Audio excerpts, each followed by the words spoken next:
Pas shumë mesazhesh, pas shumë vajza apo edhe meshkuj, që më kanë shkruar onën atare unë shikoj këtë ëndër, unë shikoj atë ëndër.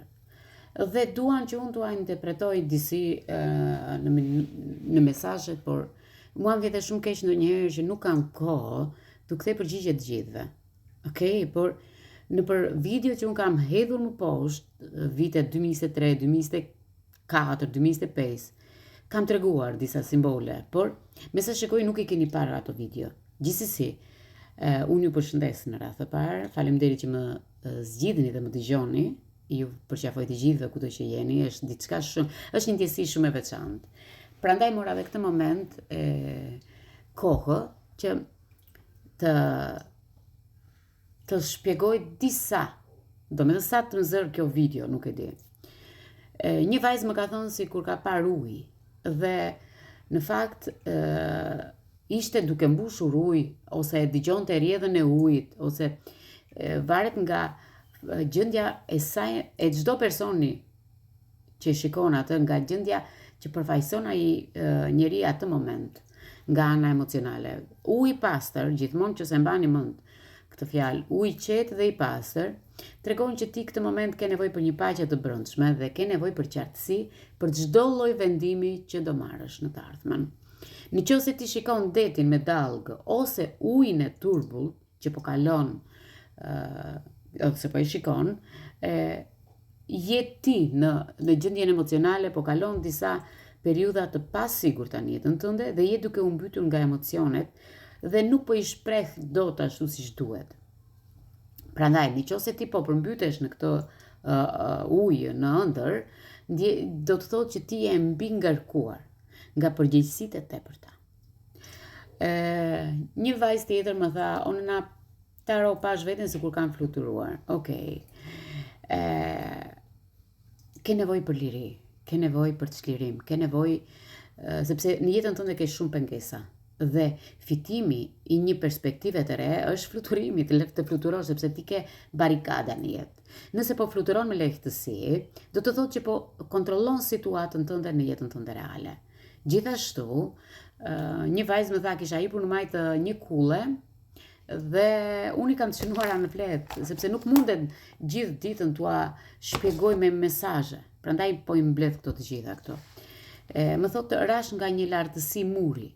Dhe sipas anës psikologjike, ëndrat ndonjëherë na bëjnë të ngrihemi me stres, të ngrihemi keq, ndjenjat tona. Në fakt është frika jote brendshme, që ti po humb kontrollin e diçkaje në jetën tënde.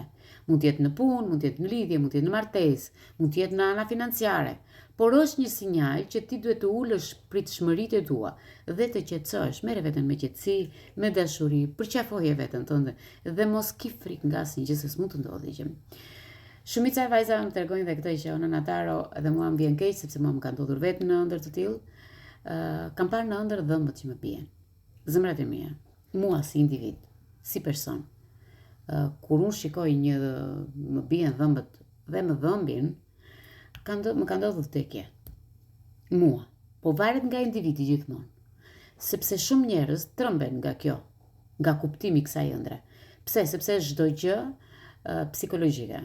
Po dhe në gjuhën e gjushëve tona ka qenë ogurzezi, thoshim ne në shqip. Interpretimi është të kesh besim në veten tënde, vetbesimi është mënyra jote që si të shohin ty të tjerat. Mund të tregoj që ti po humbet diçka. Mund të humbasësh dhe fuqinë tënde, ose po kalon një moment shumë të vështirë në jetën tënde dhe ndihesh e pambrojtur. Varet gjithmonë nga individët, nga personat.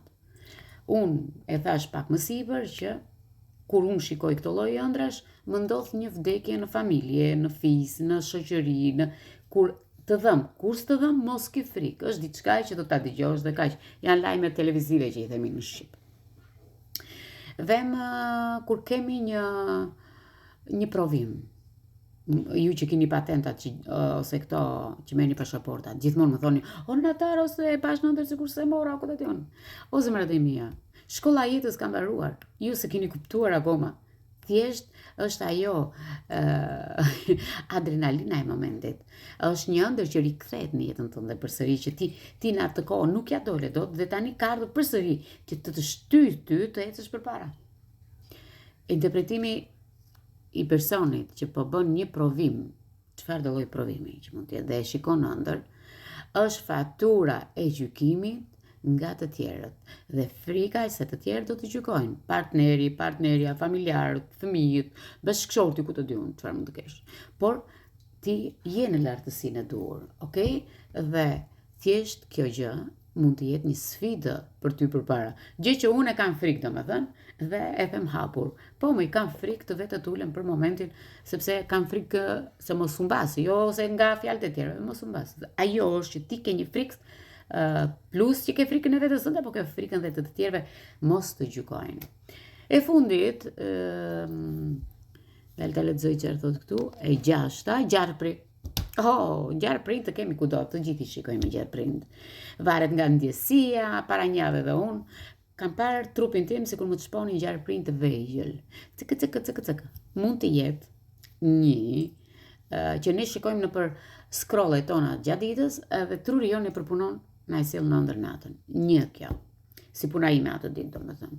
Një kjo. E dyta, nëse ty një gjarpër të trëm përfaqëson dhe një person në jetën tënde që të helmon shpirtin, ose është një person që të tradhëton brapa shpinës dhe kujdes në rrethin tënd të brendshëm që ti mund të kesh të ngushtë, sepse kemi shumë njerëz të tillë që ne i kemi shoqë të ngushta dhe nuk e kuptojmë këto shoqëri se sa e keqe është me ne.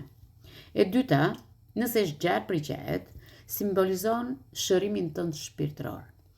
Unë nuk kam thënë dhe herë të tjera që gjarprindet dhe në tarot vjen me kuptimin ndonjëherë të shërimit trupit, okay? Emocionet tona, sepse gjarpri ashtu si që ndron lëkurën, aty ka një ndryshim të madh për shumicën nga njerëzit. Në radhë të parë, Plutoni sot për shumicën nga ne është në shtëpi të 5 dhe ne po e përmendim këtë gjë çdo ditë. Dhe kjo na bën që të kemi kujdes, kemi shërimin emocional këtë moment. Okay? Gjarpri nuk është gjithmonë keq. Ka dhe momente që del për mirë. Shërimi emocional, duhet të kemi kujdes me shëndetin, sepse gjarpri, dhe po ta shikojmë në spitale, gjarpri është i rrethuar në një shkop dhe aty tregon dy gjarprin të gërshituar me njëri tjetrin. Ti je trupi, shkopi dhe gjarpri tregon shëndetin. Iku dhe kjo numri 6. Numri 7. Deri në 7 numra kam shkruar, nëse keni ndonjë ndjesi tjetër, mund të ma shkruani në koment. Numri 7 është vdekja. Unë në Ataro kam parë në ëndër një njeri të vdekur, ose pash veten se kur kisha vdekur. Dëgjoni të vdekurit, unë kam shumë njerëz në jetën time që më kanë vdekur dhe më dalin vazhdimisht, pothuajse çdo natë, dhe i falenderoj Zotin që i kam mbështetje. Po marrim këtë gjë tjetër që ke parë veten tënde të vdekur. Aty është si puna e cipës së gjarprit që thash pak më lart. Është përfundimi i një cikli, lënia e një pune, ose mbyllja e një kapitulli në dashurinë tënde. Sepse është emocionale. Ose një zakon që ti ke në jetën tënde dhe nuk pranon ta mbyllësh. Dhe kjo është që ti po vdes ajo energji, vdes ajo ndjenjë, vdesin ato mendime dhe kemi një shenjë apo një fillim të ri. Unë u dhash çfarë dija pak a shumë, okay, sepse nuk mund t'i marrë do të gjitha t'i zgjat, por kur sheh një ëndër, duat më tregoni ndjesinë që shikoni. Sepse pas atij simboli, unë zgjodha vetëm ato që unë pash të arsyeshme ditën e sotme. Pas atij simboli, duhet të shikoni detajet. Okay? Detaji e bën, ose më saktë, lërini detajet. Ndjesin kur zgjohesh, çfarë ndjesie ti jep? Je lehtësuar. Ëndra është një pastrim në përgjithësi. Por nëse zgjohesh me ankth, trupi po të paralajmëron që ke një peshë të madhe në trupin tënd gjatë ditës dhe kjo është që ti duhet bësh kujdes që mëngjes. Në qoftë se keni simbole të tjera apo ëndra të tjera, shënojeni në mesazhe dhe do t'ua shpjegoj në momentin kur t'jem e lirë. Ju përshëndes.